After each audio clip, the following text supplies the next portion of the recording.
नमस्कार साथियों।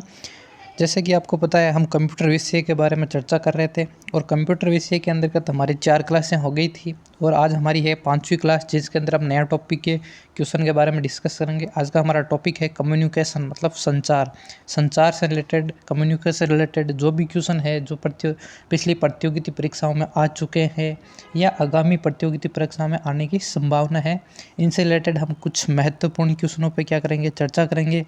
और आज के हमारे सेशन में रहेंगे 20 क्वेश्चन का हमारा सेशन रहेगा। तो जो भी साथी है हमारे चैनल से जुड़ जाएं और हमारे चैनल पर DU क्लासेस यूट्यूब चैनल पर आपका स्वागत है। Welcome to DU classes YouTube channel. तो आज हम चर्चा करेंगे कुछ अति महत्वपूर्ण प्रतियोगिता प्रश्न पर जो कम्युनिकेशन अर्थात संचार से रिलेटेड है, इस पर हम चर्चा करेंगे। फर्स्ट क्वेश्चन है, निम्नलिखित में से कौन सा एक वैध ईमेल एड्रेस नहीं है? इनमें से कौन सा एक वैलिड ईमेल एड्रेस नहीं है? तो इसमें पहला ऑप्शन देखते हैं। फर्स्ट ऑप्शन क्या हुआ? ऑप्शन ए है email.domain.com। ऑप्शन बी है 1734567890 तो ये क्या है? Second option. थर्ड ऑप्शन है email.com@domain.com। ऑप्शन डी है .@domain.com। तो इसके अंदर राइट ऑप्शन क्या हो जाएगा? राइट ऑप्शन हो जाएगा ऑप्शन डी। इसमें पूछा है कि सही या वैलिड एड्रेस नहीं है, तो ये वैलिड नहीं है, बाकी सब क्या है? वैलिड है। तो इसमें कौन सा पूछा है कि इसमें कौन सा वैलिड नहीं है? तो इसका राइट आंसर हो जाएगा ऑप्शन डी। इसका क्या हो जाएगा? Right answer. तो इस क्वेश्चन के बारे में हम कोई एग्जाम्पल से समझते हैं इस क्वेश्चन को। जैसे कि एग्जाम्पल देखते हैं। एग्जाम्पल है, एक हमारे पास कोई ईमेल एड्रेस है j4451@gmail.com। ये क्या है? ईमेल एड्रेस है। इसके अंदर j4451 क्या है? User name. क्या है? User name. नेक्स्ट आएगा gmail.com। ये क्या है? Host name. gmail.com क्या है? Host name. और .com क्या है? इसको डोमेन। .com को हम किससे? डोमेन को से प्रदर्शित करते हैं। तो ईमेल एड्रेस के रिक्त स्थान, जो रिक्त स्थान था उसमें क्या था? पहले @ से पहले रिक्त स्थान में आता है। जो भी हमारा यूज़र नेम होता है वो क्या आता है? पहले आता है। यूज़र नेम के बाद @ और उसके बाद में क्या आता है? Domain name. तो हम यूँ बोले कि इसको दो पार्ट में भी बता सकते हैं, यूज़र नेम और डोमेन नेम। उसके बारे में हम दो पार्ट में इसको डिवाइड करके बता सकते हैं। और बीच में हम किस चीज़ का यूज़ करते हैं? @ चिन्ह का यूज़ करते हैं। Next question number 2। Email ID में निम्नलिखित में से किसकी गुंजाइश या मान्यता नहीं होती? तो किसकी गुंजाइश या मान्यता नहीं होती है? गुंजाइश या मान्यता ईमेल आईडी के अंदर, ईमेल आईडी के अंतर्गत किसकी गुंजाइश या मान्यता नहीं होती है? मतलब इनमें से कौन सा यूज़ नहीं होता? फर्स्ट ऑप्शन है डॉट, सेकंड ऑप्शन या बी ऑप्शन है संख्यात्मक अंक, सी ऑप्शन है बड़े या कैपिटल अक्षर। ये तो होता है, लेकिन रिक्त स्थान ऑप्शन डी इसका राइट हो जाएगा। रिक्त स्थान ईमेल आईडी में वैलिड नहीं है, मतलब ईमेल आईडी के अंदर, एड्रेस के अंदर रिक्त स्थान की कोई गुंजाइश नहीं है, अर्थात ये वैलिड नहीं है। रिक्त स्थान से हमारा ईमेल क्या इनवैलिड हो जाएगा। तो ईमेल आईडी के अंदर रिक्त स्थान की कोई गुंजाइश अर्थात कोई मान्यता नहीं है। Next question number 3। Question number 3 में क्या है? ईमेल हेडर में पाई जाने वाली एक फील्ड CC का पूर्ण रूप निम्नलिखित में से कौन सा है? निम्नलिखित में से कौन सा है? CC का फुल फॉर्म पूछा है। किसका? CC का, जो इसमें हो जाता है ईमेल के अंदर होता है। ऑप्शन ए देखते हैं, character copy. Option B, control copy. Option C, continuous copy. Option D, carbon copy. तो इसका राइट आंसर हो जाएगा ऑप्शन डी, कार्बन कॉपी अर्थात नकल, या इसको हम क्या बोलते हैं? प्रतिलिपि। कार्बन कॉपी बोलते हैं नकल या प्रतिलिपि हम बोल सकते हैं। कार्बन कॉपी इसका उपयोग किया जाता है एक साथ कहीं लोगों को मेल भेजना होता है, तब किसका उपयोग किया जाता है? कार्बन कॉपी या CC का उपयोग किया जाता है। तो ऐसे में यहाँ किसकी ज़रूरत होती है? कार्बन कॉपी की ज़रूरत होती है। तो इसका पूर्ण रूप क्या हो जाएगा? Carbon copy. Next question number 4 पर देखते हैं। SMTP एक ईमेल से संबंधित प्रोटोकॉल है। SMT का पूर्ण रूप क्या है? SMT का फुल फॉर्म पूछा गया। SMT का क्या पूछा है? Full form. तो ऑप्शन देखते हैं। Option A simple mail transfer protocol, option B है simple mail transition protocol, option D है synchronous mail transition protocol, option D synchronous mail transfer protocol. तो SMT का फुल फॉर्म क्या होता है? Simple mail transfer protocol. तो इसका right answer क्या हो जाएगा? Option A simple mail transfer protocol. SMTP एक एप्लीकेशन लेयर प्रोटोकॉल होता है जिसका उपयोग वर्तमान में अधिकांश इंटरनेट सिस्टम एक यूज़र से दूसरे यूज़र को ईमेल भेजने के लिए उसके अंतर्गत किसका उपयोग होता है? SMTP का सिंपल मेल ट्रांसफर प्रोटोकॉल का उपयोग होता है। Next question number 5।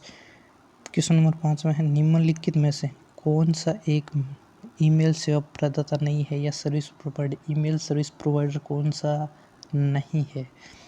First option है जीमेल तो क्या होता है? सेकंड ऑप्शन है कूलमेल, तो कूलमेल इसका राइट आंसर हो जाएगा कूलमेल नहीं होता। सी है याहूमेल होता है और डी है हॉटमेल।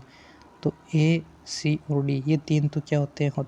ये तो होते हैं इसके अंदर, सर्विस प्रोवाइडर के अंदर होते हैं, ईमेल सर्विस प्रोवाइडर में। लेकिन जो ऑप्शन बी है कूलमेल ये इसके अंदर क्या है? इसके अंदर नहीं होता। तो इसका राइट आंसर हो जाएगा ऑप्शन बी। ऑप्शन बी इसका क्या हो जाएगा? राइट आंसर हो जाएगा। नेक्स्ट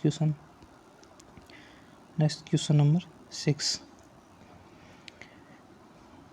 क्वेश्चन नंबर 6 के अंदर पूछा है, हमें कुछ कथन दिए गए हैं, उनमें से हमें क्या ट्रू और फॉल्स देखना है। तो हमें किस में राइट आंसर कौन सा होगा? इसका ट्रू जो होगा वो इसका क्या हो जाए? राइट आंसर होगा, अर्थात सत्य कथन को छांटना है। और फर्स्ट ऑप्शन पे देखते हैं, एक ईमेल आईडी हमेशा अद्वितीय होती है। एक ईमेल आईडी हमेशा अद्वितीय है, ये क्या है? सत्य। सेकंड क्या है? सेकंड ईमेल आईडी में अपर केस बड़े और लोअर केस छोटे अक्षर के साथ नहीं हो सकता है, लेकिन ये क्या हो सकता है?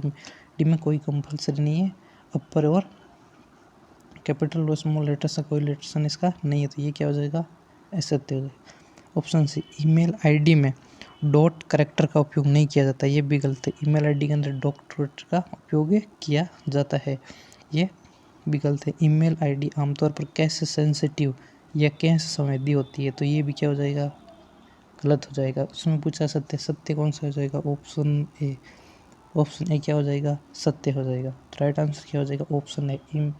एक ईमेल आईडी हमेशा क्या हो जाती है? अद्वितीय होती है, सेकेंडरी होती है।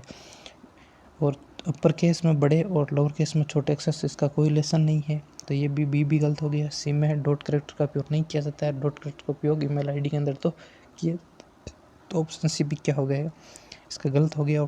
ऑप्शन डी दे रखा है कि ईमेल आईडी आमतौर पर केस सेंसिटिव होती है, केस संवेदी होती है, तो ये भी क्या हो गया? गलत हो गया। ईमेल केस संवेदी, केस सेंसिटिव का अर्थ है कि इसके अंदर छोटे या बड़े अक्षरों से इसका कोई सेंस नहीं है। दोनों को क्या है कि एक समान से यूज़ होते हैं, छोटे अक्षर भी और बड़े अक्षर भी दोनों एक समान यूज़ होते हैं। नेक्स्ट देखते हैं क्वेश्चन नंबर 7। क्वेश्चन नंबर 7 में दे रखा है, निम्नलिखित में से कौन सा प्रोटोकॉल ईमेल मैसेज को सर्वर की ओर पुश करता है? इनमें से कौन सा प्रोटोकॉल है जो ईमेल मैसेज को सर्वर की ओर पुश करता है? सर्वर की ओर कौन पुश करता है? इनमें से कौन सा ऐसा प्रोटोकॉल है? तो ऑप्शन देखते हैं। ऑप्शन ए है HTTP hyper text transfer protocol, दूसरा है POP post office protocol, option C है POP और HTTP दोनों, ऑप्शन डी है SMTP। तो इसको ईमेल्स मैसेज को सर्वर की ओर पुश कौन करता है? Simple mail transfer protocol. तो इसका राइट आंसर हो जाएगा SMTP, simple mail transfer protocol. इसका क्या हो जाएगा? राइट आंसर हो जाएगा। ये एक ऐसा प्रोटोकॉल है जो ईमेल मैसेज को सर्वर की ओर पुश करता है, एक प्रकार का पुश कंट्रोल होता है SMTP। क्वेश्चन नंबर 6 का राइट आंसर हो जाएगा ऑप्शन डी। नेक्स्ट क्वेश्चन पे चलते हैं, क्वेश्चन नंबर 8 पे। क्वेश्चन नंबर 8 में क्या है? POP पोस्ट ऑफिस प्रोटोकॉल एक ईमेल संबंधित प्रोटोकॉल है, किससे? मेल से संबंधित प्रोटोकॉल है। तो इसमें पूछा है POP का पूर्ण रूप क्या है? POP का क्या पूछा है? फुल फॉर्म पूछा है। POP का फुल फॉर्म देखते हैं। तो हम देखते हैं ऑप्शन, देखते हैं option A post office progress, option B partial order program, option C partial order protocol, option D post office protocol. तो इसका राइट आंसर हो जाएगा option D post office protocol, POP post office protocol. ये एक internet standard protocol है जिसका उपयोग TCP या आईपी, टीसीपी आईपी होती है ट्रांसमिशन कंट्रोल प्रोटोकॉल या इंटरनेट प्रोटोकॉल, कनेक्शन पर रिमोट मेल सर्वर से ईमेल प्राप्त करने के लिए इसका क्या उपयोग किया जाता है, किसका, पीओपी पोस्ट ऑफिस प्रोटोकॉल का। नेक्स्ट क्वेश्चन नंबर हमारा 9, क्वेश्चन नंबर 9 पे देखते हैं। इसमें इससे रिलेटेड क्वेश्चन पूछा गया है। POP3 एक ईमेल संबंधित प्रोटोकॉल है। POP3 में संख्यात्मक मान 3, इसमें दिया हुआ है POP3। तो इसमें पूछा है POP3 के अंदर 3 है जो संख्यात्मक मान है, इससे क्या दर्शाता है, इससे क्या रिलेटेड है, POP के साथ इससे क्यों यूज़ किया जाता है, क्यों लिखा जाता है, तो इस 3 का उपयोग क्यों किया जाता है। तो ऑप्शन देखते हैं। POP का हेडर आकार है, ये 3 है जो POP का हेडर आकार है, इसलिए इसके साथ दर्शाया जाता है। यह POP में कैटेगरी की संख्या को दर्शाता है, POP में कोड की संख्या को दर्शाता है, या POP का संस्करण है। तो POP थर्ड का अर्थ होता है, ये POP का कौन सा वर्जन है, तीसरा वर्जन है। वर्जन या संस्करण को क्या दर्शाता है, किसको, वर्जन या संस्करण को शो करता है, इसलिए कौन सा थर्ड वर्जन के तौर पर किसमें लिखा जाता है, POP थर्ड लिखा जाता है, क्योंकि इसको क्या मानते हैं, तो इसका थर्ड वर्जन मानते हैं, इसलिए इस POP थर्ड। और POP क्या है, एक प्रोटोकॉल है ईमेल से रिलेटेड। नेक्स्ट क्वेश्चन देखते हैं। नेक्स्ट क्वेश्चन कौन सा हो जाए, नेक्स्ट क्वेश्चन है 10। इसमें क्या दिया गया है, इस पर चर्चा करते हैं। एक ईमेल में क्या क्या समाविष्ट हो सकता है, एक ईमेल के अंदर क्या क्या समाविष्ट हो सकता है या क्या क्या इंक्लूड हो सकता है। ऑप्शन देखते हैं। ऑप्शन ए कैरेक्टर इमेज लेकिन फाइल नहीं, ये गलत हो जाएगा। ऑप्शन ए क्या हो जाएगा, गलत हो जाएगा। इसमें पूछा क्या क्या समाविष्ट हो सकता है, इसमें बोल रहा है कि फाइल नहीं हो सकती, लेकिन फाइल तो इसमें क्या होती है, समाविष्ट हो सकती है। तो पहला ऑप्शन क्या हो जाएगा, रॉन्ग हो जाएगा। सेकंड ऑप्शन है टेक्स्ट फाइलें लेकिन इमेज नहीं, ये भी क्या हो जाएगा, गलत हो जाएगा। टेक्स्ट हो सकती है, फाइलें हो सकती है, लेकिन इमेज भी हो सकती है। इसमें बोल रहे हैं इमेज नहीं हो सकती, लेकिन इमेज भी हो सकती है। नेक्स्ट ऑप्शन देखते हैं। इमेज वीडियो लेकिन जिप की कोई फाइल नहीं, ये भी फाइल से रिलेटेड जो भी होती है वो सारी इसमें क्या होती है, सपोर्टेड होती है। तो ऑप्शन सी भी क्या हो जाएगा, रॉन्ग हो जाएगा। ऑप्शन डी इसका क्या, ऑप्शन डी है टेक्स्ट फाइलें इमेज से भी। ऑप्शन डी इसका क्या हो जाएगा, राइट आंसर। टेक्स्ट फाइलें और इमेज सभी क्या होती है, इसके अंदर समाविष्ट होती है। तो इसका राइट आंसर हो जाएगा ऑप्शन डी। इसका राइट आंसर कौन सा हो जाएगा, ऑप्शन डी। ऑप्शन डी इसका क्या हो जाएगा, राइट आंसर। क्वेश्चन नंबर 10 का क्या हो जाएगा, ऑप्शन डी राइट आंसर हो जाएगा। तो इसमें क्या हो जाएगा 10th में, ऑप्शन डी इसका राइट आंसर हो जाएगा। ये गलत, बी भी गलत हो, सी भी गलत हो जाएगा, जबकि ऑप्शन सी डी इसका क्या हो जाएगा, राइट आंसर हो जाएगा। टेक्स्ट फाइल और इमेज सभी इसमें क्या होती है, समाविष्ट होती है। नेक्स्ट पर चर्चा करते हैं। Next question number 11। इसमें क्या, क्वेश्चन नंबर 11 में निम्नलिखित में से कौन सा प्रोटोकॉल ईमेल सर्वर से मैसेज प्राप्त करता है। इनमें से कौन सा ऐसा प्रोटोकॉल है जो ईमेल सर्वर से मैसेज प्राप्त करता है, ईमेल सर्वर से क्या करता है, मैसेज प्राप्त करता है। तो इसके अंदर हम ऑप्शन देखते हैं। ऑप्शन ए SMTP और POP दोनों, ऑप्शन बी है HTTP, ऑप्शन सी है POP और ऑप्शन डी है SMTP, ऑप्शन डी है SMTP। तो इनमें से कौन सा है प्रोटोकॉल है जो ईमेल सर्वर से मैसेज को क्या करता है, प्राप्त करता है। तो इसमें राइट आंसर हो जाएगा post office protocol, POP post office protocol, जिसके अंदर हम पिछले क्वेश्चन में POP क्या कर सके हैं, चर्चा कर चुके हैं। POP क्या होता है, पोस्ट ऑफिस प्रोटोकॉल होता है, ये एक इंटरनेट स्टैंडर्ड प्रोटोकॉल होता है। तो इसका राइट आंसर हो जाएगा POP पोस्ट ऑफिस प्रोटोकॉल। ये प्रोटोकॉल ईमेल सर्वर से मैसेज प्राप्त करता है। किससे मैसेज प्राप्त करता है, ईमेल सर्वर से मैसेज प्राप्त करता है। तो ईमेल सर्वर से कौन सा प्रोटोकॉल मैसेज प्राप्त करता है, POP post office protocol email server से मैसेज प्राप्त करता है। नेक्स्ट क्वेश्चन पर चलता है। नेक्स्ट क्वेश्चन हमारा कौन सा है? 12। क्वेश्चन नंबर 12 हमारा नेक्स्ट क्वेश्चन नंबर 12 में क्या पूछ रहा है? निम्नलिखित में से किसमें एक ईमेल एड्रेस का दूसरा भाग शामिल है? इसमें पूछा है ईमेल एड्रेस से रिलेटेड क्वेश्चन पे हमने फर्स्ट क्वेश्चन में चर्चा की, एक एग्जांपल भी देख के समझा था। तो इसमें पूछा है कि ईमेल एड्रेस का दूसरा भाग शामिल होता है। तो ईमेल एड्रेस कौन से, इसमें पूछा है दूसरा भाग। तो ईमेल एड्रेस के कितने भाग होते हैं? 2 भाग होते हैं। इसमें मैं चर्चा की थी। फर्स्ट कौन सा होता है? फर्स्ट होता है यूज़र नेम। कौन सा होता है फर्स्ट भाग? User name. और सेकंड भाग कौन सा होता है? डोमेन नेम होता है। कौन सा होता है? डोमेन नेम होता है। तो इसके अंदर पूछा है दूसरा भाग कौन सा होता है? तो दूसरा भाग होता है डोमेन नेम। कौन सा होता है? डोमेन नेम होता है। तो इसके अंदर ऑप्शन देखते हैं कौन कौन से ऑप्शन है। ऑप्शन ए मेल बॉक्स का नाम होता है। ऑप्शन बी डोमेन नेम होता है। तो इसका राइट आंसर क्या हो जाएगा? ऑप्शन बी इसका राइट आंसर हो जाएगा। डेस्कटॉप क्लाइंट फोल्डर भाग ये नहीं होते। तो इसका राइट आंसर क्या हो जाएगा? Domain name. ईमेल एड्रेस का दूसरा भाग क्या होता है? डोमेन नेम होता है। जबकि फर्स्ट भाग क्या होता है? यूज़र नेम होता है। यूज़र नेम होता है। और हम यूज़र नेम को भी 2 भागों में डिवाइड कर सकते हैं। यूज़र नेम को भी 2 भागों में डिवाइड कर सकते हैं। कैसे? कि यूज़र आईडी है, यूज़र आईडी हो गई, फिर डोमेन नेम हो गई। तो इस यूज़र नेम या यूज़र आईडी को 2 भागों में कौन कौन सा होता है? एक तो होता है यूज़र का नेम या यूज़र का नाम। दूसरा होता है होस्ट नेम। दूसरा कौन सा होता है? Host name. यूज़र नेम और होस्ट नेम, इसको हम 2 भागों में बांट सकते हैं। और ईमेल एड्रेस को कितने भागों में? 2 भागों में। फर्स्ट कौन सा हो जाएगा? User ID. सेकंड हो जाएगा डोमेन नेम। तो इसमें हमें पूछा था दूसरा भाग कौन सा होता है? दूसरा भाग होता है डोमेन नेम होता है। तो क्वेश्चन नंबर 12 में हम देख सकते हैं इसका राइट आंसर ऑप्शन बी होगा। और हम अगले क्वेश्चन पे चलते हैं। अगला क्वेश्चन है क्वेश्चन नंबर 13।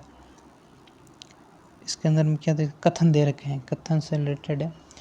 ईमेल के बारे में निम्नलिखित में से कौन सा कथन सत्य है? हमें इसमें से कौन सा सत्य कथन बताना है? जो ट्रू है वो हमें बताना है। सत्य कौन सा है? ईमेल में अटैचमेंट के रूप में PDF और जिप फाइलें दोनों एक साथ नहीं हो सकती। तो फर्स्ट ये क्या है? ये PDF और जिप फाइल दोनों हो सकती है, लेकिन इसमें क्या बोल रहे हैं? नहीं हो सकती। पहला क्या हो गया? ऑप्शन ए गलत हो गया। ऑप्शन बी देखते हैं। ईमेल में CC फोल्ड या CC फील्ड या CC folder carbon copy folder खाली हो सकती है। CC फील्ड क्या हो सकती है? खाली हो सकती है। तो ये तो क्या है? सही है। CC फील्ड तो क्या खाली सकती है। कार्बन कॉपी या CC फोल्डर या इसका कब उपयोग करते हैं हम? CC का कार्बन कॉपी का उपयोग करते हैं जब हमें एक से अधिक लोगों को एक साथ मैसेज भेजना होता है, ईमेल करना होता है। उस समय हम किसका उपयोग करते हैं? उस समय हम कार्बन कॉपी या CC का उपयोग कर सकते हैं। तो ईमेल में CC फील्ड खाली हो सकती है। तो सही है, CC फील्ड खाली हो सकती है। हम इसके इच्छानुसार फिल भी कर सकते हैं। ऑप्शन सी, ईमेल में 2 फील्ड खाली हो सकती है। तो इसमें 2 फील्ड खाली नहीं हो सकती। 2 फील्ड हम किसको भेजना, वही खाली हो सकता है। हम ईमेल से मैसेज या ईमेल नहीं कर पाएंगे। तो ऑप्शन सी क्या हो जाएगा? गलत हो जाएगा। ये खाली नहीं हो सकता। ईमेल में 5 से अधिक अटैचमेंट नहीं हो सकते। ये भी गलत हो सकता है। कोई हमें फिक्स नंबर नहीं है कि हम इससे अधिक अटैचमेंट नहीं कर सकते। तो इसमें 5 से कोई मतलब नहीं है, कितने भी हम अटैचमेंट कर सकते हैं। ये भी गलत हो गया। तो इसमें पूछा सत्य। तो इसका राइट आंसर हो जाएगा ऑप्शन बी। कौन सा? Option B. ईमेल में CC फील्ड खाली हो सकती है। अपने according to as your wish, इसमें हम फिल भी कर सकते हैं हम। ये एक से अधिक लोगों को सेम मेल सेंड करना होता है, उसमें हम किसको यूज़ करते हैं? CC फील्ड में या CC फोल्डर का उपयोग करते हैं। अन्यथा इसको हम खाली भी छोड़ सकते हैं। नेक्स्ट पे चलते हैं। नेक्स्ट क्वेश्चन नंबर हमारा कौन सा है? नेक्स्ट क्वेश्चन है क्वेश्चन नंबर 14। क्वेश्चन नंबर 14 क्या कर रहा है? इसमें देखते हैं। इसके अंदर एक ऑप्शन नीचे आ गया है। कौन सा है? वेब सेवाएं। कौन सा है? वेब सेवाएं। ऑप्शन डी हम ये लिख देते हैं। कौन सा है? वेब सेवाएं। वेब सेवाएं, ऑप्शन डी इसका ये रहेगा। तो इसके अंदर पूछा है इलेक्ट्रॉनिक मेल इंटरनेट पर निम्नलिखित में से किस सेवा से संबंधित है? इलेक्ट्रॉनिक मेल बोले तो ईमेल। इलेक्ट्रॉनिक मेल क्या होता है? ईमेल। इसमें पूछा है ईमेल इंटरनेट पर निम्नलिखित सेवाओं में से किस सेवा से संबंधित है, किस सेवा से संबंधित होता है। ऑप्शन देखते हैं। फर्स्ट ऑप्शन है world wide web. World wide web बोले तो WWW। ऑप्शन बी है सूचना पुनः प्राप्ति सेवाएं। ऑप्शन सी है संचार सेवाएं। ऑप्शन डी है वेब सेवाएं। तो इसमें पूछा है ईमेल, तो ईमेल किसके अंदर होता है? कम्युनिकेशन सर्विसेज में। किसमें? कम्युनिकेशन सर्विसेज में। बोले तो कम्युनिकेशन सर्विसेज संचार सेवाएं। संचार सेवाओं में होता है। ईमेल किस में आता है? संचार सेवाओं में होता है। तो इसका राइट आंसर क्या हो जाएगा? ऑप्शन सी इसका राइट आंसर हो जाएगा। कम्युनिकेशन सर्विसेज ईमेल किस में आता है? संचार सेवाओं के अंदर आता है। संचार के लिए, कम्युनिकेशन के लिए किसका उपयोग किया जाता है? ईमेल का उपयोग किया जाता है। तो क्वेश्चन नंबर 14 का राइट आंसर क्या हो जाएगा? ऑप्शन सी हो जाएगा संचार सेवाएं, कम्युनिकेशन सर्विसेज। इसका क्या हो जाएगा? राइट आंसर हो जाएगा। नेक्स्ट क्वेश्चन पे चलते हैं। नेक्स्ट क्वेश्चन नंबर हमारा कौन सा है? Question number 15। Question number 15। Question number 15 में क्या दे रखा है देखते हैं। ईमेल हेडर में पाई जाने वाली एक फील्ड BCC का पूर्ण रूप निम्नलिखित में से कौन सा है? इसमें पूछा ईमेल हेडर के अंदर एक फील्ड पाई जाती है जिसका नाम है BCC। BCC। तो BCC का क्या पूछ रहे हैं हमें? BCC का फुल फॉर्म पूछ रहे हैं। तो BCC का फुल फॉर्म देखना है इनमें से कौन सा BCC का फुल फॉर्म होता है। तो ऑप्शन देखते हैं। चलो ऑप्शन ए देखते हैं। Option A blind common copy. Option B है basic common copy. Option C है blind carbon copy. Option D है बेसिक कार्बन कॉपी। तो BCC की फुल फॉर्म क्या होती है? Blind carbon copy. BCC की फुल फॉर्म क्या होती है? Blind carbon copy. तो इसका राइट आंसर क्या हो जाएगा? ऑप्शन सी इसका राइट आंसर हो जाएगा। कई प्रतियोगिता परीक्षा में जहाँ कंप्यूटर विषय से रिलेटेड क्वेश्चन पूछे जाते हैं उसमें एक या दो क्वेश्चन हमें मोस्टली देखने को कैसे मिलता है? फुल फॉर्म या पूर्ण रूप से देखने को मिलता है। इस क्वेश्चन को हमें कहीं प्रतियोगिता परीक्षा में यूँ भी पूछा जा सकता है कि BCC के अंदर बी जो है इस वर्ड का क्या मीनिंग होता है। इसमें हमें पूरा पूछा है लेकिन वो केवल बी का पूछे तो इसमें हमें देखना कौन सा हो जाएगा। तो उसका आंसर हो जाता है बी। कौन सा होता है? ब्लाइंड। कौन सा होता है? ब्लाइंड। तो कई प्रतियोगिता परीक्षाओं में आजकल शॉर्ट टर्म में लेके किसी एक वर्ड से रिलेटेड पूछ लेते हैं। हम ऐसे दे सकते हैं कि BCC का पूर्ण रूप न पूछ के क्या पूछ सकते हैं कि BCC एक क्या है? फील्ड है जिसके अंदर बी का पूर्ण रूप क्या है? बी का पूर्ण रूप क्या है? तो उसका आंसर क्या हो जाता है? हमारा ब्लाइंड। लेकिन हमें इसमें क्या पूछा है? BCC का पूर्ण रूप पूछे, पूरी का क्या फुल फॉर्म पूछा है। तो इसका पूरे का फुल फॉर्म क्या हो जाता है?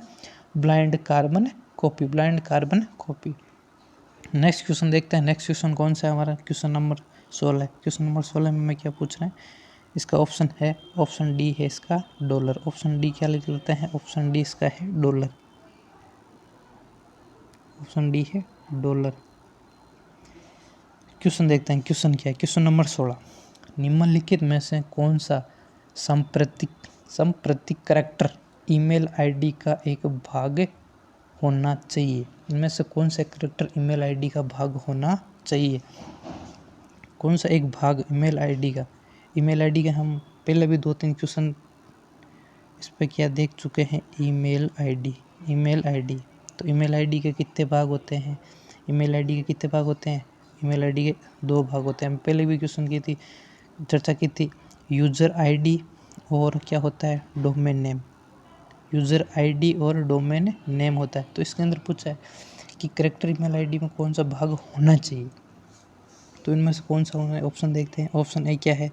ऑप्शन ए है डॉट। ऑप्शन बी है @ ऑप्शन सी है एम्परसेंड और ऑप्शन डी है डॉलर। एम्परसेंड नहीं होगा, डॉलर भी नहीं होगा और इसमें डॉट। तो इसका राइट आंसर हो जाएगा @। ये इसका क्या हो जाएगा? राइट आंसर हो जाएगा। ईमेल आईडी का एक भाग कौन सा इनमें से होना चाहिए? तो इनमें से ये इसका भाग होना चाहिए। ईमेल आईडी के अंदर कौन सा? इसमें यूज़र आईडी किसको? यूज़र आईडी को और डोमेन नेम के, यूज़र आईडी और डोमेन नेम के बीच में हम इसका उपयोग करते हैं। जैसे हमने लिखा है यूज़र नेम हो गया हमारा, कौन सा यूज़र नेम हो गया? जैसे J4451 या कुछ भी आप अपने अकॉर्डिंग J4451 राम 1 2 3। तो ऐसे लिखते हैं राम 1 2 3। फिर क्या ये तो क्या हो गया हमारा यूज़र नेम हो गया, ये यूज़र आईडी होगी। तो अब इसके बाद हम किसका साइन यूज़ करते हैं, हम इसके बाद @ का साइन यूज़ करते हैं, फिर लिखते हैं gmail.com। तो उसमें हम किसका, दोनों के बीच किसका उपयोग करते हैं, @ का उपयोग करते हैं।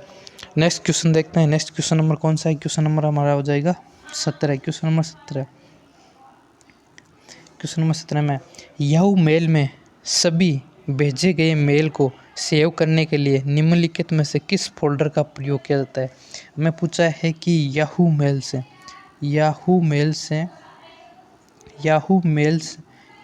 में सभी भेजे गए मेल को सेव करने के लिए निम्नलिखित में से किस फोल्डर का उपयोग किया जाता है। मतलब इनमें से जो दिए हैं इनमें से कौन से फोल्डर का उपयोग याहू द्वारा भेजे गए मेल या मैसेज को सेव करने के लिए उपयोग किया जाता है। तो ऑप्शन देखते हैं इसके अंदर।